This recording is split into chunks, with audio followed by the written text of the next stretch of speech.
Nós precisamos falar sobre os bebês reborn. Bebês reborn são bonecos hiperrealistas que simulam bebês de verdade. Eles têm o peso de um bebê, eles têm a textura da pele de um bebê, eles têm cílios implantados fio a fio, eles têm até o cheiro de um bebê recém-nascido. Algumas pessoas compram bercinho, compram roupas, fazem até certidões de nascimento simbólica para eles. Isso tudo por quê? Bem, eu não posso deixar de falar que os bebês reborn podem ter uso terapêutico saudável. Por exemplo, em mães que sofreram uma perda gestacional ou que perderam um neném já vivo, mas muito novinho, ou até aquelas mulheres que estão sofrendo com a infertilidade e a impossibilidade de serem mães biológicas. Isso pode ser feito e são usos louváveis. Muito embora o que a gente tem visto, na verdade, o que chama atenção nas notícias, nas manchetes que a gente acompanha na internet, são os casos bizarros e extremos. Por exemplo, de mães que faltam o trabalho, dão atestado porque os bebês reborn estão doentes e que levam esses bebês reborn doentes ao pediatra, dizendo que eles estão com febre, com infecções de todos os tipos, diarreia, etc, etc. Tá passando do ponto? Bem, eu lembro que quando eu era pequeno... Foi há 84 anos. Era moda os Tamagotchis. Tamagotchis eram meio que videogames, desse tamanhozinho assim, bem pequeno, que basicamente era um bichinho que você tinha que criar. Então você tinha que alimentar, você tinha que colocar para dormir, você tinha que dar carinho ali para ele virtualmente, tinha que dar vacina, levar para a escola, e se tudo desse certo, você criasse ele direitinho e se dedicasse ali dia a dia, ele se tornava um adulto, um bichinho adulto, até morrer na velhice. Se você não fizesse isso, ou ele crescia com algum problema, ou até morria.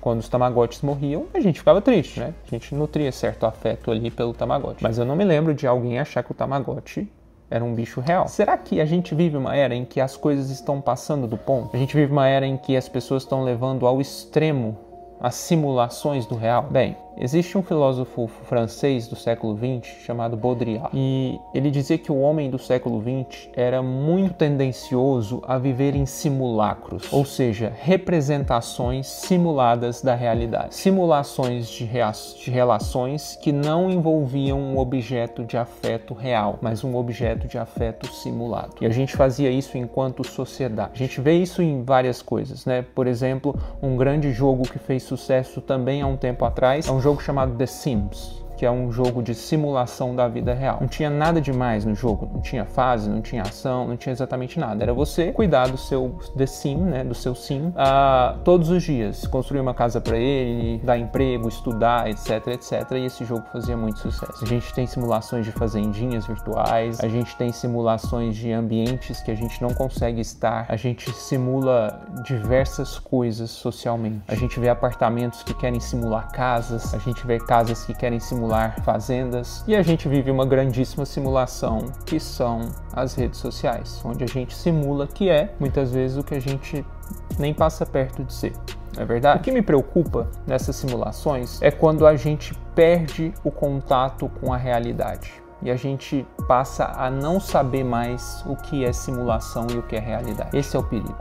As simulações elas podem ter um papel muito importante, até fantasioso. Não tem problema você ter simulações, conquanto que você saiba que aquilo é uma simulação. A partir do momento que esse limite se rompe, as coisas ficam bastante preocupantes, porque a gente começa a ver bizarrices, a gente começa a ver um mundo totalmente distorcido. E se a gente não tem contato com a realidade, a nossa vida, a nossa existência fica, de certa forma, vazia. Quando a gente simula uma relação afetiva de mãe, filho, pai, filho com um bebê, se a gente sabe que aquilo é simulação, tudo bem, né?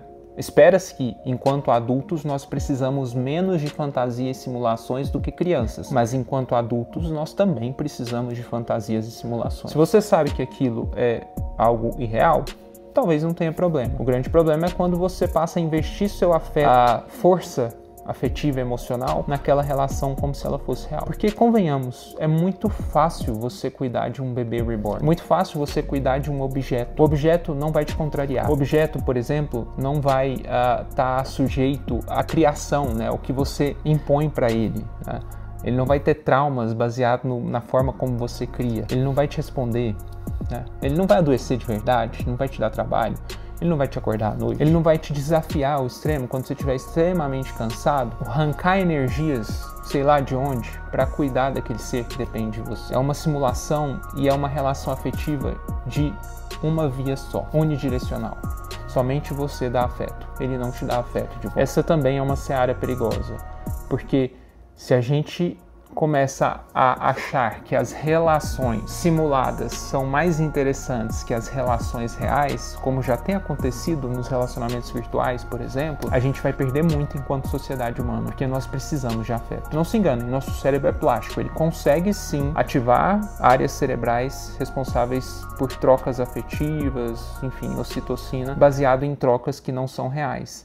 Mas sem o feedback, a gente não evolui, a gente não ganha ferramentas sociais, afetivas, emocionais. Literalmente, a gente vive numa bolha, numa simulação. Então, quando eu postei há uns dias atrás dizendo que bebês reborn são doenças, é nesses casos extremos, porque para mim eles representam uma sociedade que está sim adoecida afetivamente, uma sociedade que investe muito em relações que não são reais, esperando muito que elas retornem enquanto relações reais. Isso me lembra, por último, uma música do Radiohead chamada Fake Plastic Trees, que no final ele fala "She looks like the real thing, she tastes like the real thing", ou seja, a mulher parece uma coisa real, até simula alguma coisa real, mas não é. Uma planta de plástico nunca vai ser uma planta real. Por último, eu faço uma provocação. Será que os bebês reborn não são parte do mesmo espectro dos pais de pet? É claro que os animais nos dão afeto e muito afeto de volta,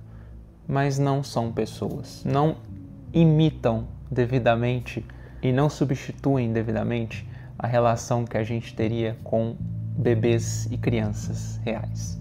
Será que está no mesmo espectro? Me conta o que você acha.